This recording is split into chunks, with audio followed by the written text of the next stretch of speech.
जी, तो ये यूएनओ में एक 27 सितंबर को एक अजलास हो रहा है जिसमें तमाम ममालिक को फिर शिरकत दी जाएगी और वहाँ पे फिर कश्मीर के हवाले से बात होगी।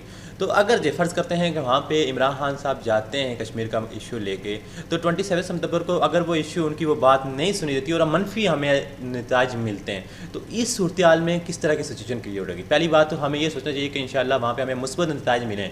लेकिन दूसरा पहलू ये है कि अगर हमें वहाँ पे मनफी नताइज मिलें, तो इस सूरत-ए-हाल में खित्ते में किस तरह का सिचुएशन होगी? क्योंकि रिसेंटली इमरान खान साहब ने मुज़फ़्फ़राबाद का दौरा किया, वहाँ पे जाके उन्होंने लोगों से यही बात की कि अभी जब तक मैं ना कहूँ, इनकी यही बात थी कि अगर मैं ना कहूँ तो आप एलओसी की तरफ ना जाएँ, क्योंकि हालिया दिनों में कश्मीर के रहने वाले लोग जो थे उनने काफ़ी लोगों ने एलओसी की तरफ जाके डिस्टर्बेंस क्रिएट की, या वहाँ तक वो इतने इस अपने जज्बे के साथ थे या इतना जुनून में थे कि वो चाह रहे थे कि एलओसी को कंट्रोल करके जो वहाँ पे जुल्म हो रहा है उसको ख़त्म किया जाए। तो इमरान खान साहब का यही कहना था कि जब तक मैं ना कहूँ वो एलओसी आप कंट्रोल ना अबूर ना करें। उसकी वजह यही थी कि 27 सितंबर को इमरान खान साहब इशू को मुद्दा लेके यूएनओ की तरफ जा रहे हैं।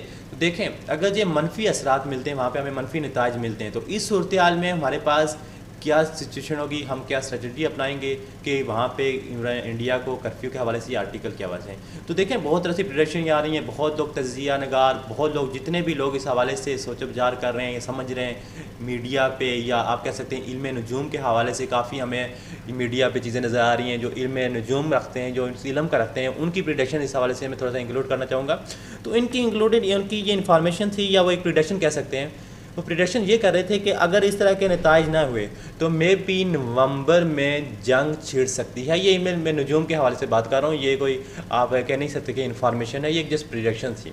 तो इस हवाले से वो कह रहे थे कि मे बी अगर नवंबर में इस चीज़ का ये ख़तरा है कि कहीं ना हो कि जंग हो जाए, और ये जंग मैं आपको बता रहा हूँ, ये जंग फुल एंड फाइनल जंग होगी। अगरचे पहली बात है कि हमें जंग के हमारी करते ही नहीं है, क्योंकि जंग से बहुत ज़्यादा नुकसान होते हैं, इंसानी जानों का बहुत ज़्यादा नुकसान होता है। लेकिन अगर जंग छिड़ती है तो ये जंग बहुत बड़ी जंग होगी और ये फाइनल मार्का होगा।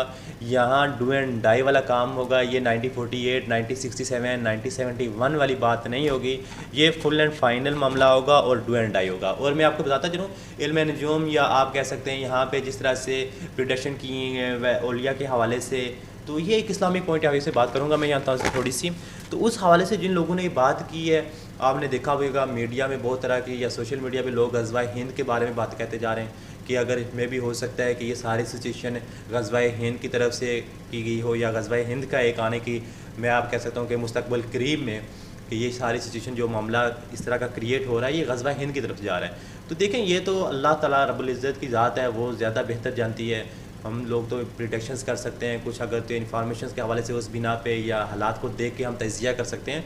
तो ओवरऑल जिस तरह के लोग कह रहे हैं इल्म नजूम की बातें हैं, या औलिया की तरफ से लोगों का जो उठा के उनके डाटा उठा के या उनका मवाद उठा के लोग बात कर रहे हैं, तो ग़ज़वा हिंद की तरफ से बात कर रहे हैं। क्योंकि जहाँ पर जिस तरह प्रिडिक्शंस आ रही थी, आपको याद होगा कि उनमें से शाह वली रहमतुल्लाह की तरफ से एक प्रिडिक्शन आई थी कि अगर ग़ज़वा हिंद के इस मामले का हुआ तो वो मामला इस तरह हुआ कि अगर जो इस तरह की सिचुएशन, तो टाइम पीरियड जो उन्होंने बताया था, वो उन्होंने बताया था कि जो आपके रमज़ान की, आपको जिसका हम छोटी ईद कहते हैं, वहाँ से लेके आपकी बकर ईद जो आप हम बड़ी ईद कहते हैं, इस दरमियान में इसका मामला होगा। तो आपको याद होगा इंडिया ने जो 370 आर्टिकल और कर्फ्यू नाफज किया था, तो इन दिनों में ये मामला छिड़ रहे थे। ये रिसेंटली इस तरह का मामला क्रिएट हो रहा था।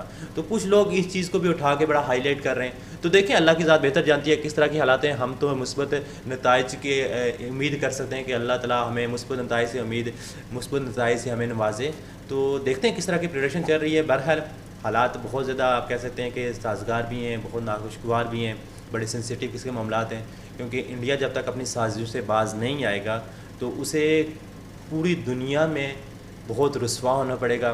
ताकत के बिना पर कभी भी आप ये नहीं कह सकते कि आप जुल्म सताएँ या आप लोगों पे जुल्म करें। आपको याद होगा अमेरिका ने यही की थी, सुपर पावर होने के बाद अफ़गानिस्तान में गए, वहाँ पे लोगों किस तरह उसको वहाँ पे 18 साल के बाद वहाँ पे शिकस्त का सामना करना पड़ा। तो ताकत के बिना पे आप कभी भी जुल्म का रास्ता अपना नहीं सकते। तो इसलिए बेहतर यही होगा कि जो रास्ता आपके लिए गलत है आप उसको छोड़कर सीधे हो जाएँ या सीधे रास्ते पे आ जाएँ।